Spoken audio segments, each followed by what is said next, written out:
এই যে ফোনটি আনবক্সিং করলো ছোট ভাইটি। আসলে নিজে নিজে ফোন আনবক্সিং করার মধ্যে আলাদা একটা মজা থাকে, বাট সে মজাটা অনুভব করলো। বরাবরই আমি করে থাকি আনবক্সিং। আচ্ছা যাই হোক, ফোনটা সেই কাঙ্ক্ষিত ফোনটা এখন ইউজার মেনু, সাথে আর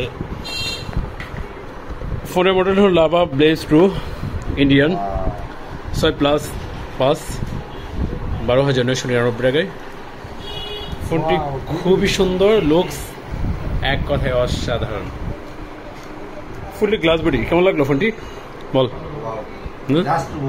জাস্ট ওয়াও, মাইন্ড ব্লোয়িং। আচ্ছা আচ্ছা আচ্ছা আচ্ছা, হ্যাঁ। আর সাথে কিন্তু একটা টেম্পার গ্লাস পেয়ে যাচ্ছে, আর এইখানে থেকে এইসব থেকে কিছু ডিসকাউন্ট করা হয়েছে। ফোনটা পেয়ে সে অনেক হ্যাপি তারা। আচ্ছা, ভালো লাগছে তো? হ্যাঁ, আচ্ছা। যারা যারা ফোন নিতে যাচ্ছেন মোবাইল জোন সেনগঞ্জ কালীবাড়ি মাদারগঞ্জ জামালপুর চলে আসবেন, অবশ্যই ভালো কিছু পেয়ে যাবেন। আচ্ছা, আমাকে এই যে আমার ভাই, ইনার দোকান থেকে সবাই আসবেন, অনেক কালেকশন আছে আমাদের। দেখেন ছোট ভাইটি বরাবরই আসে, আর যারা নিতে যাচ্ছেন অবশ্যই আসবেন। সবার প্রতি ভালোবাসা।